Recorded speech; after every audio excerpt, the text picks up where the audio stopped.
আসানসোল থেকে বাসুদেব চট্টোপাধ্যায় আমাদের প্রতিনিধি সরাসরি আমাদের সঙ্গে রয়েছেন।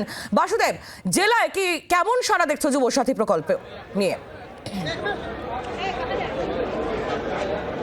দেখো, জেলায় কিন্তু সারা বলতে গেলে কি ভালোই সারা পড়েছে এবং সকাল থেকেই কার্যত দেখতে পাওয়া যাচ্ছে যে কিভাবে লাইন ইতিমধ্যে লেগে গিয়েছে।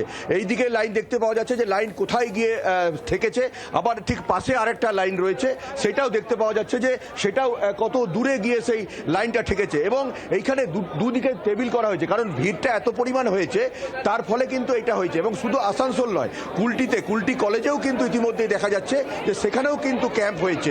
অর্থাৎ আসানসোলে প্রত্যেকটা বিধানসভাতেই সকাল 9টা থেকেই কার্যত দেখা যাচ্ছে যে যারা যুবক যুবতী রয়েছে তারা কিন্তু এসে এখানে লম্বা লাইন দিচ্ছে, সঙ্গে আধার কার্ড, তারপরে সঙ্গে তারা ভোটার কার্ড বা প্যান কার্ড, ব্যাংকের বই সমস্ত কিছুই কিন্তু তারা ইতিমধ্যে নিয়ে এসেছে। এবং দেখতেই পাওয়া যাচ্ছে যে এখানকার যারা তৃণমূল কংগ্রেসের নেতৃত্ব রয়েছেন তারাও কিন্তু ইতিমধ্যে এসে গেছেন। এবং আমি একটু জানবার চেষ্টা করব যে এই যে ক্যাম্পটা হচ্ছে আসানসোল পুর নিগমের পক্ষ থেকে, আপনি হচ্ছেন মেয়র পরিষদ গুরুদাস চ্যাটার্জি, কি বলবেন?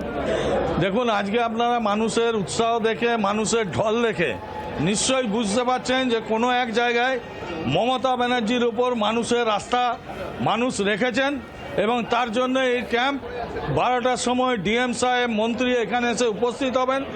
ওনাদেরকে অনুরোধ করব। কতটা সাড়া পেয়েছেন? প্রচুর সাড়া, একেবারেই বোঝাই যাচ্ছে আসানসোলেও এই মুহূর্তে সাধারণ মানুষ তাদের বিপুল সাড়া, এবং তৃণমূল কংগ্রেসের নেতৃত্বরা তারাও রয়েছেন। বাংলার আওয়াজ, বাঙালির আবেগ, জি 24 ঘন্টা।